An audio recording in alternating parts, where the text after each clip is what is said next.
Karena anugerah Tuhan, kami mau datang duduk mendengarkan firman Tuhan. Biar Tuhan pikiran, perasaan dan kehendak kami hanya tertuju kepada firman Tuhan. Kami buka hati kami bagi firman-Mu di dalam nama Yesus.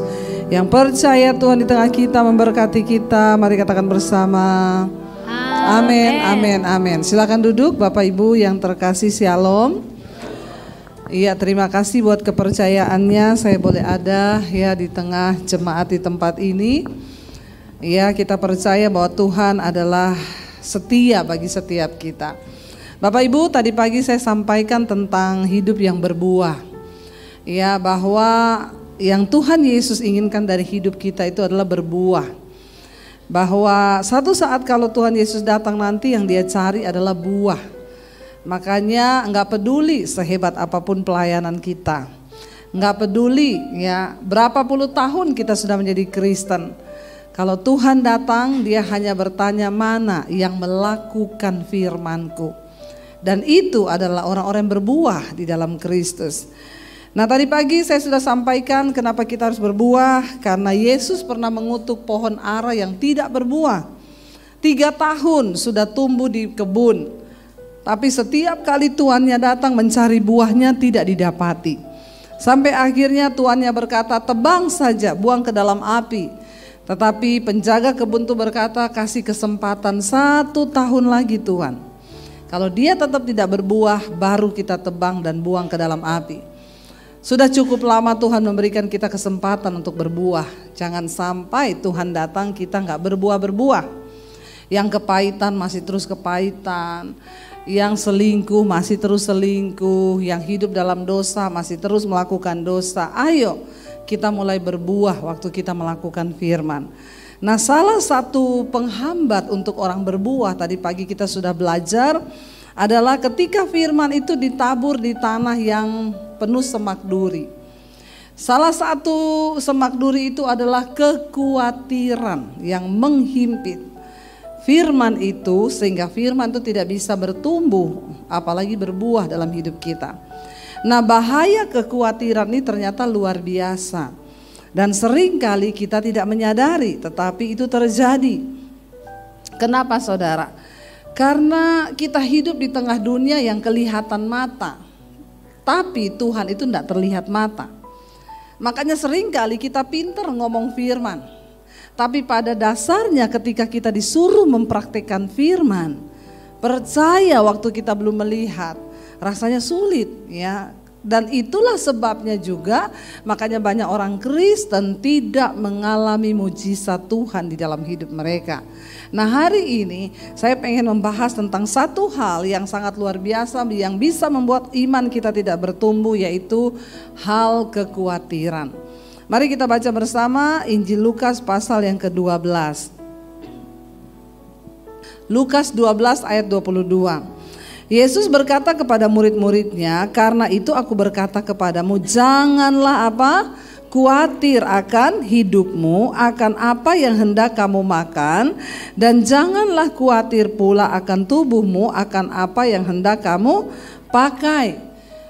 Ternyata ada 2 hal yang memang membuat orang itu khawatir, hanya masalah perut dan masalah pakaian. Semua itu masalah-masalah yang tidak ada nilainya sampai pada kekekalan.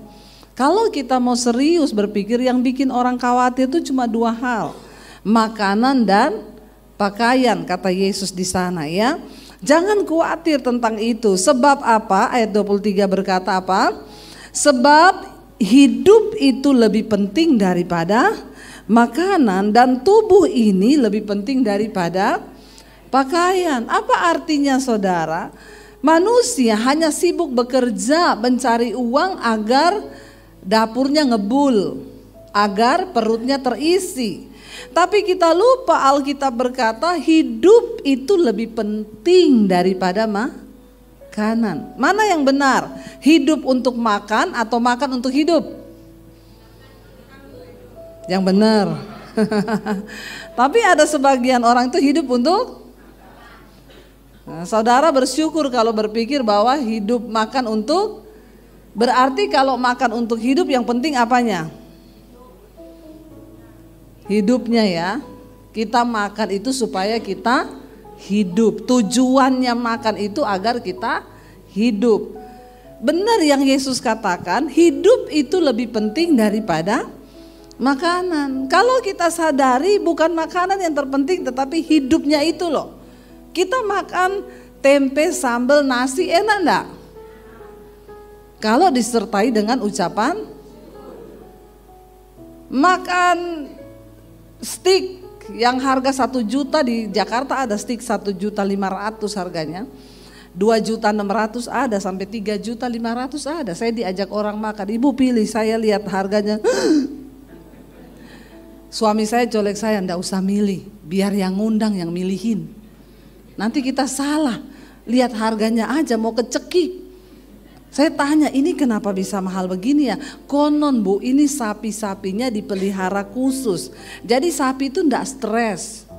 Dia makannya baik, dikasih vitamin, jadi juga dagingnya itu enak. Ini sapi pilihan. Dalam hati saya, biar sapi dagingnya enggak stres, kalau yang makan stres. Iya enggak? Ya, buat apa sapi enggak stres, orang yang makan stres. Yang ada saya bayar jadi. Iya, jadi yang penting sapi yang stres atau orang yang stres? Enggak penting sapinya mau stres atau tidak, yang penting kitanya ini loh. Ya, daripada makan begitu bayar stres, saya pilih makan di pinggir jalan aja, benar enggak? Enggak stres. Ya. Jadi saudara jangan salah ya. Yang paling penting itu hidupnya, bukan makannya. Ya, ada orang bilang, ya memang makan tempe sama sambal enak bu, tapi kan lebih enak kalau kita makan daging. Ya, di restoran tuh lebih enak lagi. Jadi bahagia mana, makan tempe sama sambal atau makan daging sama steak di restoran? Bahagia mana? Memang ada yang sudah ditakdirkan tempe sama sambal memang ya. Yang jawab ini memang sudah ditakdirkan, Anda harus makan tempe sama sambal. Ya. Jadi sebenarnya kan bukan soal makannya apa. Tapi sebenarnya bagaimana soal kita nih bersyukur. Kayak kemarin saudara, saya tuh diundang ke Singapura ya. Saya angkat foto, 2 foto. Satu, saya duduk di emperan bandara di lantai, melantai sama suami, nyandar di tembok. Yang kedua, suami saya ngangkat foto kita duduk di business class. Jadi orang tuh semua pada bingung, loh Bu Debbie naiknya business class kok duduknya di emperan di lantai. Saya bilang itu bukan pencitraan. Jadi ceritanya kita sampai di gate itu belum dibuka gate-nya, dan di situ ada si kursi tapi sudah penuh dengan umroh. Kaki saya ini udah mau meledak karena Singapura itu perjalanan bandaranya kan jauh, kita lari apalagi kalau sudah mau dibilang tinggal 15 menit lagi sudah boarding. Kita lari jauh jalan, kaki saya itu udah kenyut sampai di situ nggak ada tempat duduk. Saya dan suami lihat, enak duduk di lantai nih. Ya, lalu suami saya udah duduk di lantai, saya ikut. Ada teman saya satu di situ, dia bilang, "Bu, ibu jangan duduk di situ." Saya bilang, "Kenapa?" "Ibu public figure. Nanti kalau ada jemaat lewat, lihat ibu duduk di situ, dia mau bilang apa?" Saya bilang, "Peduli amat. Kaki saya udah mau meledak. Biar orang bilang apa, saya mau duduk di situ." Jadi saya ikut suami saya duduk sambil selonjoran di lantai. Bener aja ada orang lewat, "Ibu Debbie Basir ya." Saya bilang, "Iya Bu, ibu saya mau minta foto ya. Tapi satu syaratnya, kalau ibu mau minta foto sama saya, ibu ikut ngemper sama saya di bawah. Karena saya gak mau berdiri, kaki saya udah sakit." Oke Bu, jadi dia duduk di bawah. Nah persoalannya kan bukan kita duduk di bisnis kelas atau lagi ngemper di bawah. Ya, persoalannya hati kita nih ada ucapan syukur enggak? Sama dengan makanan. Ya, saya banyak melihat orang kaya makan di restoran mewah, sekali makan tuh bisa 5-6 juta. Itu kita punya gaji sebulan ya. Kalau orang yang kerja ya yang biasa-biasa. Tapi makan dengan makanan yang 5-6 juta sekali makan, tidak ada damai sejahtera, suami istri bertengkar, anak-anak bertengkar. Lebih baik kan makan tempe sambal tapi hidup dalam damai sejahtera tuh. Jadi saudara imani yang mana ini? Balik lagi tempe sama sambal. Memang orang Pasuruan ya.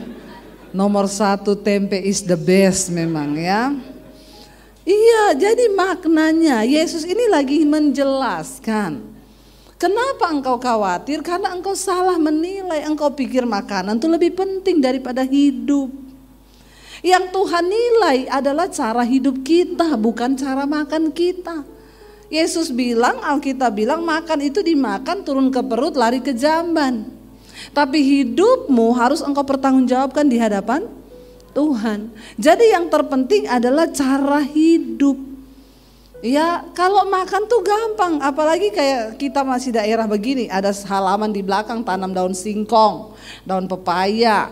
Mau makan tinggal rebus daun singkong bikin sambel, toh? Enak gak itu? Enak, saya ya seneng kayak begitu. Iya. Itu lebih enak. Artinya apa? Sebenarnya kan gak ada alasan untuk kita khawatir kalau hidup kita ini benar dalam Tuhan. Masalahnya orang jadi khawatir karena dia pikir apa yang mau dia makan. Lalu Yesus bilang, bukankah tubuh lebih penting daripada pakaian? Tapi kalau mau sok iya ikut orang, ya beli baju 1,5 juta di Jakarta banyak, baju 2,5 juta 1 baju. Ya saya sih dikasih ya, saya nggak beli, cuma kalau lihat harganya aja. Ya, kalau mau ikut yang begitu ya stres hidup kita, makanya banyak kekhawatiran. Ya lihat orang pakai ini kita juga mau pakai yang begitu, orang begini kita juga mau gitu. Yesus bilang yang terpenting itu tubuh daripada pakaian. Artinya apa? Tubuhmu itu bait Allah. Satu saat waktu kita mati Tuhan tidak tanya merek pakaianmu apa. Yang dia tanya selama engkau hidup tubuhmu itu engkau pakai buat apa. Tubuh bukan untuk persinahan, tubuh bukan untuk percabulan. Tubuh bukan sesuatu yang untuk hal-hal yang negatif, tapi tubuh ini tempat berdiamnya Tuhan. Enggak penting pakaian kita apa, asal ada Tuhan dalam tubuh kita, itu yang membuat hidupmu bernilai. Amin. Orang kadang ngomong, Bu Debbie ya, Bu ibu itu kalau khotbah bajunya itu tok. Saya bilang, Bu Ben, emang gue pikirin. Saya tuh biasa aja, saya nggak pernah loh saudara mau pelayanan hari Minggu, hari Jumat saya siapin baju, saya siapin ini, enggak, ya pokoknya apa aja yang ada udah saya pakai, sampai kadang itu terus aja, Mbok Ben. Bagi saya tuh nggak penting, yang penting tubuh kita ini, hidup kita ini berkenan nggak sama Tuhan. Jangan terlalu pusingin hal-hal yang seperti itu, sehingga banyak orang pencitraan. Ya akhirnya karena pencitraan kepengen ya mau gaya-gayaan ikut-ikut orang, ya foto di restoran mewah di Jakarta sih, di sini nggak ada yang ngaku. Ya akhirnya biasanya orang-orang yang kena kekhawatiran itu apa? Orang yang sombong, orang yang tinggi hati, orang yang suka iri hati, itu ya sudah akhirnya dia kena kekhawatiran. Tapi orang yang hidup apa adanya itu enak. Ya, kita hidup apa adanya itu enak, nggak usah maksa hidup ini. Amin. Tadi pagi saya sampaikan, jangan banyak cicilan supaya ndak banyak kekhawatiran. Karena 2 hal yang membuat jantung berpacu dengan cepat, jatuh cinta dan jatuh tempo. Ya, kalau banyak jatuh tempo ya itu jantungnya deg-degan. Aduh, udah mau tanggal jatuh tempo. Saudara, yang namanya kekhawatiran hidup ini sangat berbahaya, bisa membunuh iman. Makanya kita harus kenali apa yang harus saya kurangi. Pemahaman, ini pemahaman yang luar biasa yang Yesus beri. Tubuh lebih penting dari pakaian, hidup lebih penting dari makanan. Kalau kita menyadari pemahaman ini, tidak khawatir hidup kita. Ayat yang ke-24 Yesus berkata apa? Perhatikanlah burung-burung gagak yang tidak menabur dan tidak menuai, tidak mempunyai gudang atau lumbung, namun demikian diberi makan oleh Allah. Betapa jauhnya kamu melebihi burung-burung itu. Gudang pada zaman dulu itu kan belum ada bank. Jadi kalau zaman sekarang orang nyimpan uang di bank, zaman dulu mereka nggak ada bank. Mereka menimbun hasil tanah, hasil panen itu di gudang. Ya, itu untuk satu tujuan supaya ini ada jaminan untuk kehidupannya kelak, supaya dia nggak lapar. Nah, Yesus berkata burung gagak itu nggak punya gudang, nggak punya lumbung. Ya, tapi demikian betapa luar biasa Allah memberi makan. Ya, burung itu nggak ada yang khawatir loh. Pernah nggak saudara lihat burung merenung di pohon begini ya? Atau saudara pernah lihat monyet ketek itu loh, ketek merenung. Ada sih fotonya ketek merenung, katanya gini, susah jadi manusia, mending jadi ketek. Ya, mereka nggak pernah khawatir. Burung itu nggak ada lumbung, dia nggak nyimpen makanan, bahkan besok aja dia nggak tahu mau makan apa. Tapi dia nggak khawatir. Tuhan suruh kita belajar dari burung yang tidak pernah khawatir. Ya, dia mau ada makanan, dia tahu pokoknya besok itu pasti dia makan. Ajaib ya, makanya saya tuh kalau lihat burung-burung terbang tuh, ini burung ya. Yes, kenapa Tuhan tuh suruh kita belajar dari burung? Ya, kalau pagi itu saya bangun di rumah suka lihat ada burung terbang dari pohon ke pohon. Ya, saya pikir dia tuh makan apa ya? Kok hidup loh. Makanya Alkitab mencatat, Yesus bilang belajar dari burung-burung itu. Betapa kamu itu jauh lebih bernilai di mata Tuhan daripada burung-burung itu. Asal kita mengerti makna hidup yang sesungguhnya, bahwa tubuh lebih penting dari makanan, tubuh lebih penting dari pakaian, hidup lebih penting daripada makanan. Ayat 25, siapakah di antara kamu yang karena kekhawatirannya dapat menambahkan sehasta pada jalan hidupnya? Siapa nih yang khawatir? Aduh, saya khawatir bagaimana ya masa depanku, bagaimana tiba-tiba ting saldomu bertambah? Ada di sini yang karena khawatir terus kita dapat untung gitu? Enggak ada kan?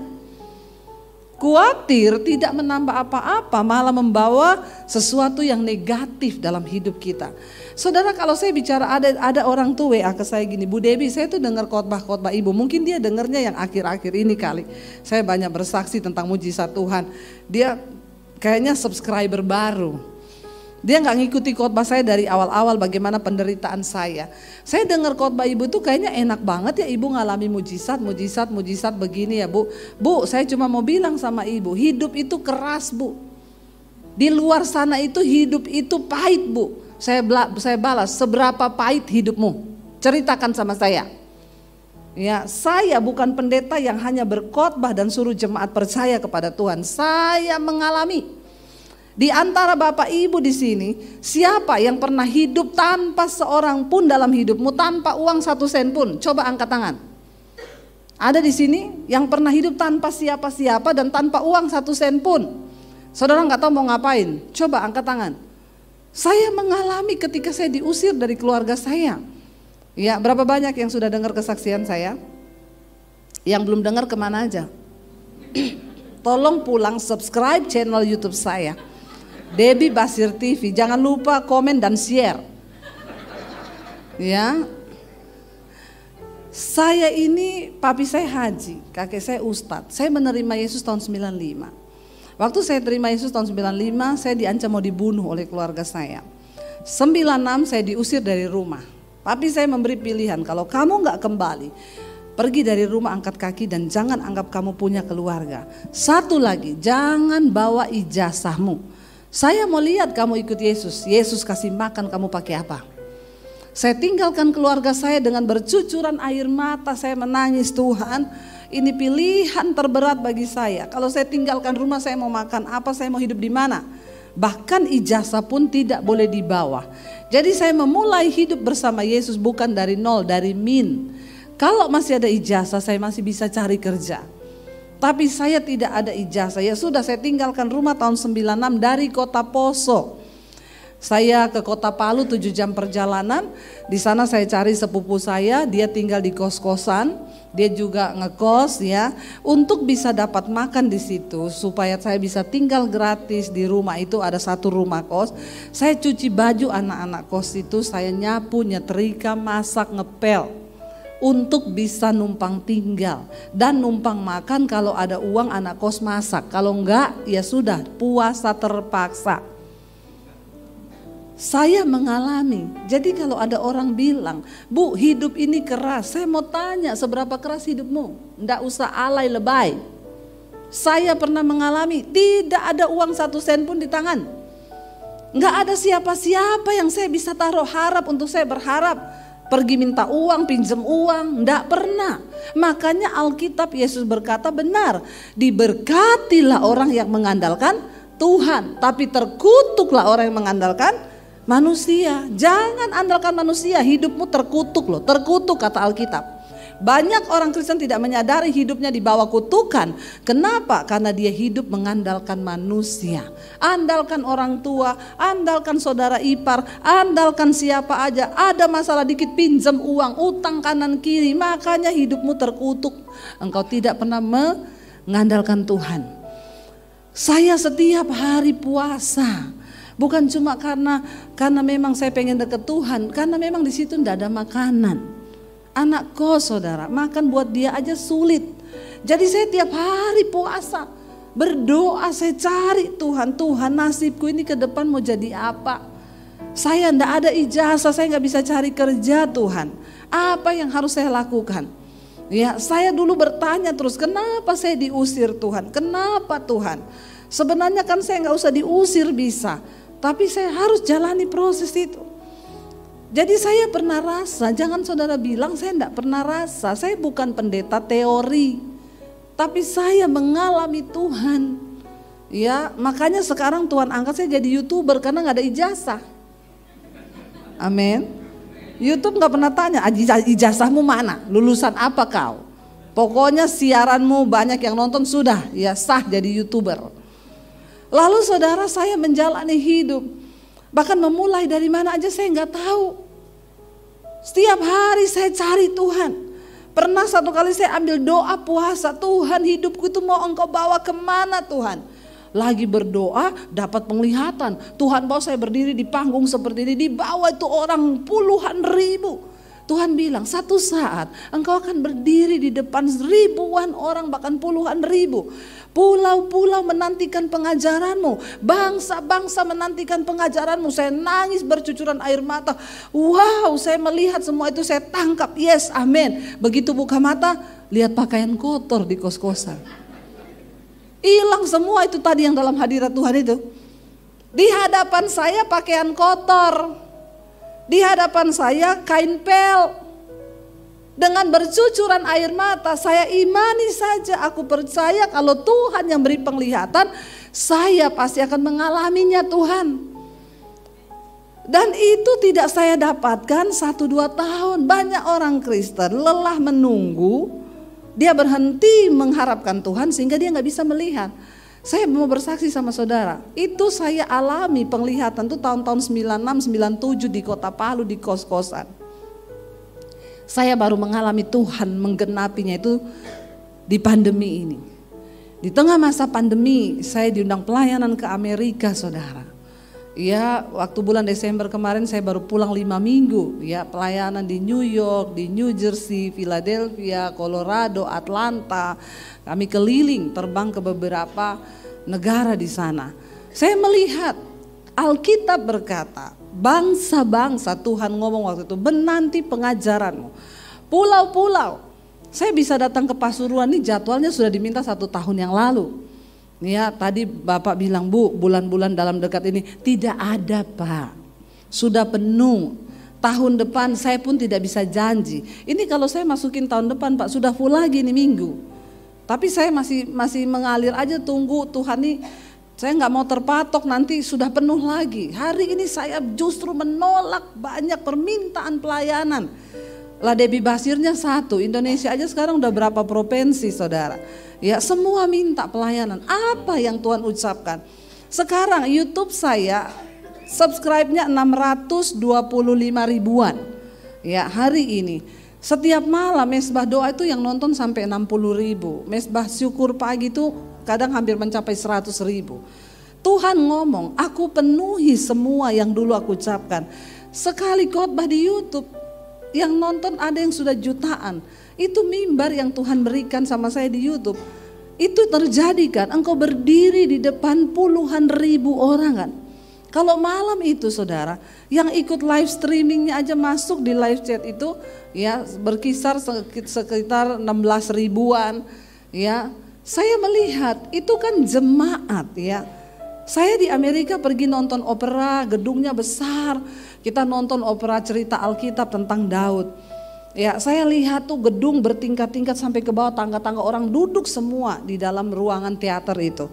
Saya tanya, ini berapa ya kapasitasnya? 4.500 Bu. 4.500 sebanyak ini. Tiba-tiba Roh Kudus ngomong, setiap malam kamu mesbah doa. Itu yang muncul di live chatting, 14.000 sampai 16.000. Kalau dibikinin gedung, berapa kali lipatnya ini? Saya baru sadar, oh ya, berarti itu jemaat kalau dikumpulin banyak banget ya. Nah, saudara bayangkan itu yang nunggu setiap jam 8 malam. Kalau saya memilih untuk khawatir dan tidak percaya kepada Tuhan, saya rasa saya tidak akan melihat hari ini. Tuhan bilang teruslah berbuat baik karena jika engkau tidak menjadi lelah, engkau akan melihat janji-janji Tuhan digenapi dalam hidupmu, amin. Tapi banyak dari kita menjadi lelah lalu putus asa lalu, makanya saya mengalami kalau ada jemaat merasa ibu sih belum pernah dikejar-kejar ditagih-tagih utang. Saya tanya, kenapa kamu lagi mengalami masalah apa? Saya dikejar debt collector Bu, berapa lama? 6 bulan, saya 2 tahun dikejar debt collector. Saya bersaksi kepada saudara, bukan saya tidak mengalami masa-masa sulit. Dan Tuhan harus mengizinkan semua itu saya lewati supaya saya bisa bersaksi. Karena Tuhan tahu banyak jemaat yang alay lebay.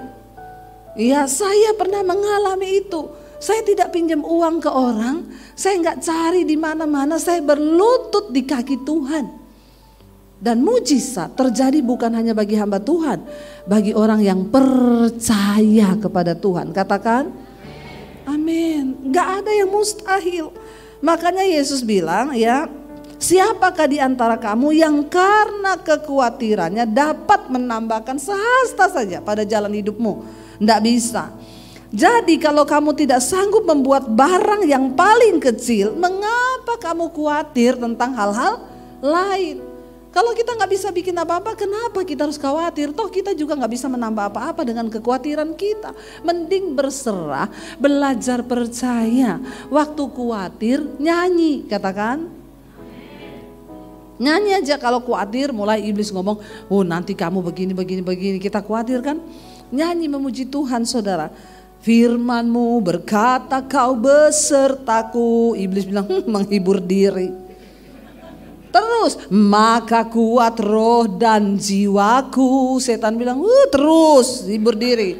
Tangan-Mu Tuhan selalu ku nantikan. Lawan iblis dengan firman Tuhan supaya dia lari daripadamu. Kuat-kuatan iman, ayo saudara. Tuhan tidak terlihat, tapi dia nyata bagi setiap orang yang mau percaya. Makanya dia ulangi terus kepada bangsa Israel. Aku Allah yang memanggil engkau adalah Allah yang hidup. Bukan Allah yang mati. Tuhanmu itu hidup loh. Amin. Bilang kanan kirimu, Tuhanmu itu hidup loh. Yakinkan Tuhanmu itu hidup loh. Ya sayang saudara jadi Kristen tapi saudara gak ngalami Tuhan tuh, kasihan deh lu. Ya ayo alami Tuhan Bapak Ibu ya. Lalu dikatakan di sana, perhatikanlah bunga bakung yang tidak memintal dan tidak menenun. Namun aku berkata kepadamu, Salomo dalam segala kemegahannya tidak berpakaian seindah salah satu dari bunga itu. Jadi jika rumput di ladang yang hari ini ada dan besok dibuang ke dalam api, demikian didandani Allah, terlebih lagi kamu, hai yang orang-orang yang kurang percaya. Ayat 29. Jadi janganlah kamu mempersoalkan apa yang akan kamu makan atau apa yang akan kamu minum. Janganlah cemas hatimu. Semua itu dicari bangsa-bangsa di dunia yang tidak mengenal Allah. Akan tetapi Bapamu tahu bahwa kamu memang memerlukan semuanya itu. Saya tuh bingung ya, Yesus menulis ini ribuan tahun yang lalu loh. Zaman-zaman ini memang belum ada debt collector. Ya belum ada cicilan-cicilan. Mungkin kalau sudah ada Yesus akan tambah. Jangan khawatir akan hidupmu, akan cicilanmu, tapi bertobatlah kau ya. Mungkin saudara, ya bayangkan zaman ini tuh masih benar-benar peradaban manusia itu belum sehebat sekarang. Itu aja sudah ada yang khawatir loh. Saya tuh bayangkan ya, zaman Yesus aja ternyata banyak orang yang sudah khawatir. Berarti memang kekhawatiran ini roh yang menghimpit manusia. Ya, Yesus berkata di sana, jangan kamu persoalkan apa yang kamu makan, minum, jangan cemas. Semua itu dicari bangsa-bangsa di dunia yang tidak mengenal Allah. Orang yang khawatir itu disamakan dengan orang yang tidak mengenal Allah. Kalau engkau mengenal Allah, engkau tidak akan khawatir. Akan tetapi Bapamu tahu bahwa kamu memang memerlukan semuanya itu. Bapa kita, Bapa yang tahu. Tetapi ini kuncinya supaya kita tidak khawatir. Ayat 31 berkata apa? Tetapi carilah kerajaannya, maka semuanya itu akan ditambahkan juga kepadamu. Jadi yang terpenting di hidup ini cari kerajaan Allah. Apa itu kerajaan Allah? Roma 14 ayat 17. Kerajaan Allah itu bukan makanan, bukan minuman, tapi kebenaran, damai sejahtera dan sukacita oleh Roh Kudus. Itu yang harus kita cari. Kejar kebenaran supaya hidupmu ada damai. Orang yang paling bahagia di dunia ini bukan orang kaya, tapi orang yang hidup di dalam kebenaran. Pasti ada damai sejahtera. Apa yang dicari manusia di dunia ini? Damai sejahtera, sukacita. Ya, buat apa orang kaya raya tapi nggak ada damai, nggak ada sukacita? Ya, tapi yang Yesus maksudkan cari itu kebenaran, damai sejahtera dan sukacita. Carilah kerajaannya, maka semuanya itu akan ditambahkan. Ayat 2:32 berkata, janganlah takut, hai kamu kawanan kecil, karena Bapamu telah berkenan memberikan kamu kerajaan itu. Kita sudah menerima kerajaan Allah itu, tapi kita mau nggak tinggal di dalamnya? Di dalam kebenaran, maka ada damai sejahtera dan sukacita. Itu pilihan ada di tanganmu. Ayat 33 Yesus tuh berkata begini saudara, jualah segala milikmu dan berikanlah sedekah. Buatlah bagimu pundi-pundi yang tidak dapat menjadi tua, suatu harta di sorga yang tidak akan habis, yang tidak dapat didekati pencuri dan yang tidak dirusakkan ngengat. Kunci agar orang itu tidak khawatir, banyak-banyaklah menabur, bersedekah. Siapa di sini yang punya komitmen bersedekah? Angkat tangan coba yang suka bersedekah. Enggak ada, buka kolam baptisan. Kita baptis ulang rendam 20 menit ini. Biar buka mata langsung di rumah Bapa di sorga. Saudara, tidak semua berkat yang ada di tanganmu itu adalah milikmu. Di situ ada bagian orang miskin. Dan cara untuk engkau bisa mengalami pemeliharaan Tuhan, berkat keuangan adalah dengan engkau menabur. Satu hal yang saya syukuri, saya ini bukan mau sombong, tapi saya belajar melakukan firman. Saya tahu kunci dari diberkati Tuhan itu menabur. Jadi kami ini hidup tidak berkelimpahan dari dulu, tapi pas-pas, selalu pas. Pas mau beli ini pas ada. Ya, uangnya itu pas. Ya. Tapi saya sering kali mengalami tinggal punya uang itu, ada orang datang pinjem uang. Tapi kita harus tepat memberi. Kalau saudara salah memberi, engkau tidak menuai. Lihat orang yang akan ditabur. Saya berapa kali mengalami itu. Tuhan suruh saya menabur. Waduh, dalam jumlah yang tidak sedikit. Padahal uang saya itu pas-pasan. Sampai saya kadang tanya Tuhan, orang-orang kaya pada kemana tuh Tuhan? Kenapa engkau suruh saya yang menabur? Tapi Tuhan bilang taat. Saya pernah dulu tinggal punya uang 50.000 20 tahun yang lalu ketika kami menikah di Solo. Anak saya masih bayi. Besok susunya habis. Uang saya tinggal 50.000. Ada orang malam-malam datang pinjam 50.000. Kalau saudara kasih enggak? Jam 10 malam dia datang. Penjual soto dekat gereja kami. Dia bukan orang Kristen. Dia datang pinjam ke rumah kami. Anaknya mau dibawa ke puskesmas, uangnya kurang. Suami saya tanya, pinjamnya berapa Pak? 50.000. Suami saya masuk, saya ada Pak ini pinjam uang berapa? 50.000. Aduh, kok yo pas toh pinjamnya? Kita tinggal punya uang 50, kenapa dia pinjam 50? Bawa 25 biar bagi 2. Iya enggak saudara? Ya, suami saya bilang, aku terserah kamu. Kalau kamu bilang kasih, tak kasih. Terserah kamu, kan imanmu itu yang lebih bisa nangkep. Wah, dia sudah bilang gitu, ini juga beban buat saya. Saya bilang iya, terus besok gak ada mujizat. Dia salahin saya, tuh kan kamu salah perhitungan. Karena laki-laki itu kan selalu pakai logika.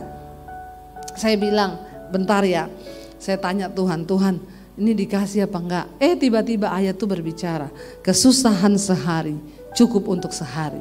Besok itu ada kesusahannya sendiri. Waduh, berarti Tuhan suruh kasih nih.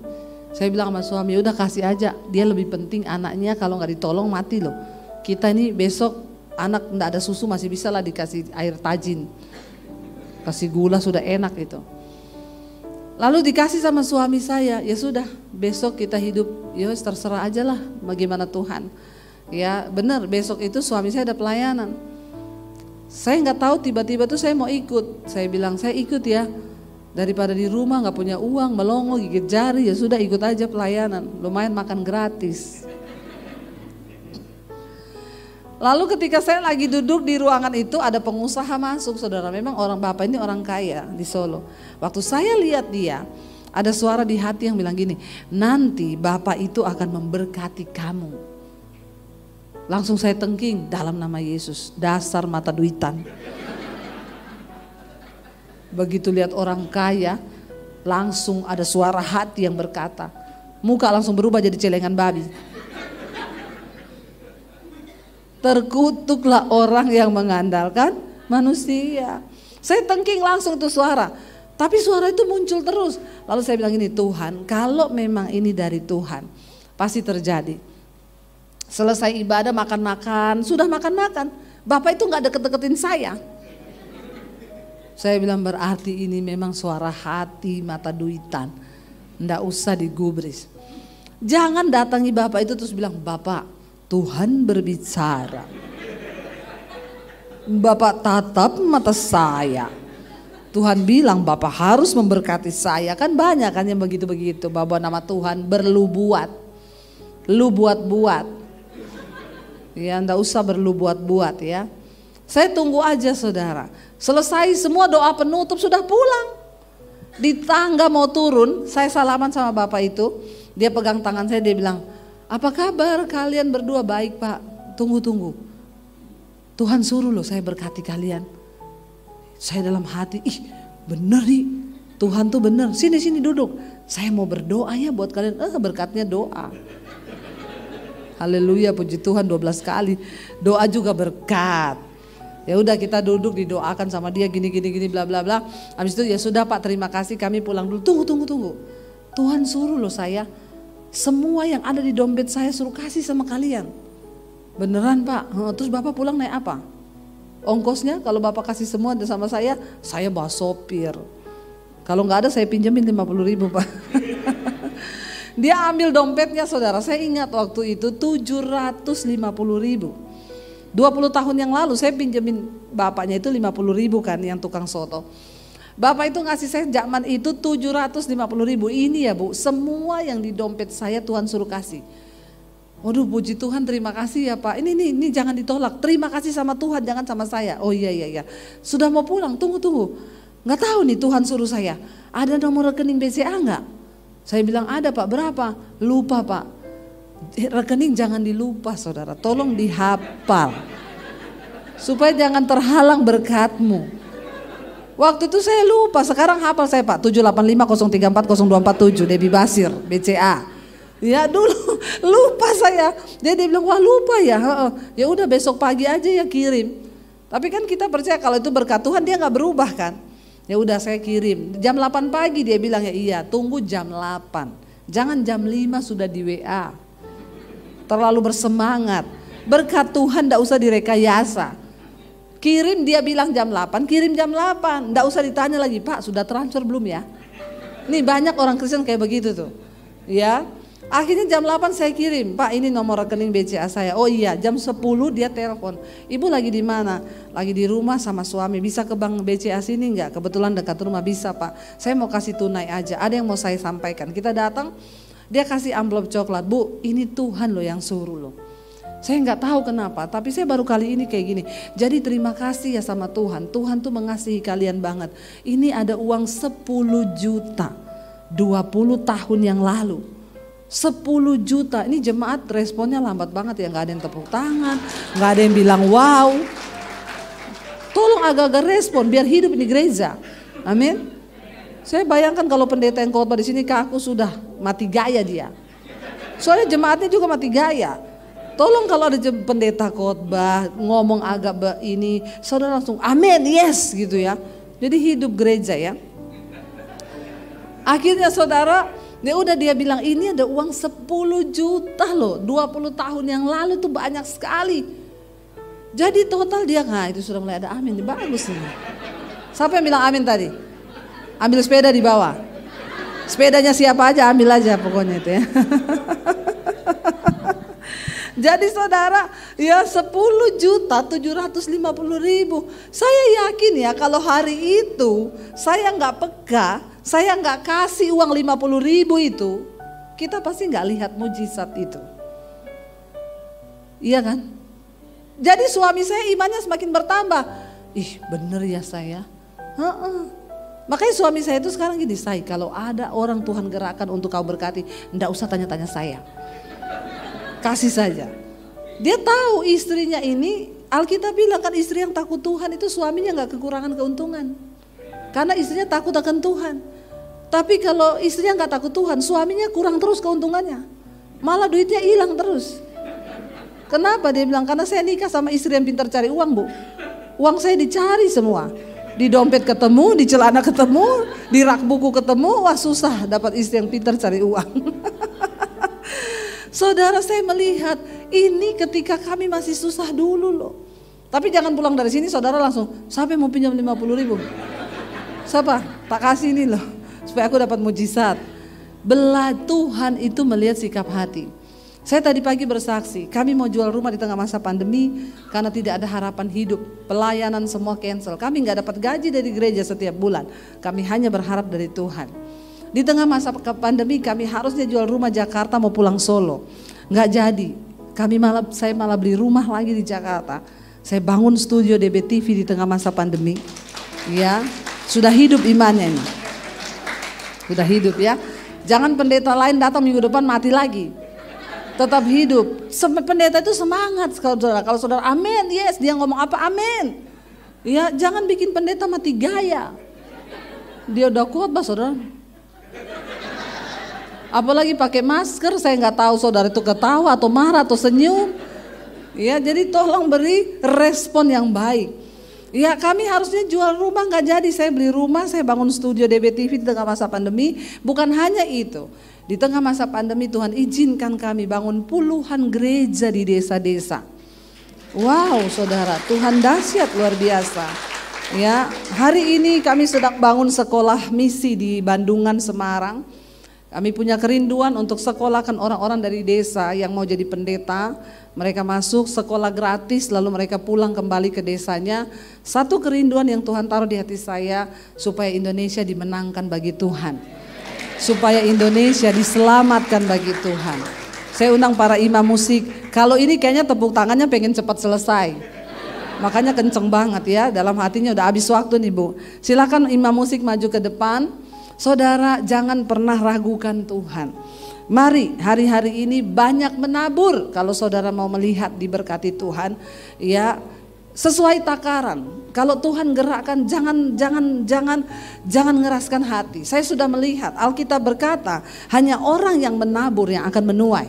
Seberat apapun tahun 2023 Tuhan berkata, walaupun dunia memprediksi ini tahun kegelapan, tahun apa, bagi orang-orang yang percaya kepada Tuhan, dia akan melihat bahwa Tuhan akan membela.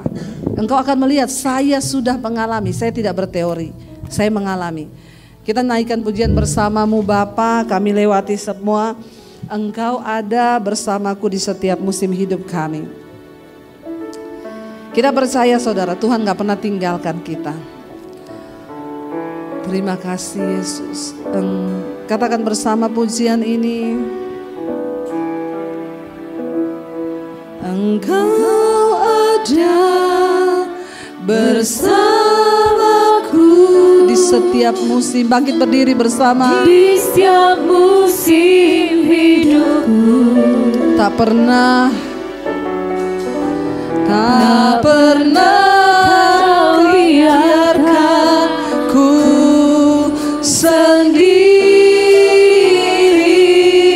katakan kekuatan di hidup kami Tuhan. Kekuatan di jiwaku adalah bersamamu, adalah bersamamu. Tak pernah kuragukan, tak pernah kuragukan kasih-Mu bersamamu Bapa.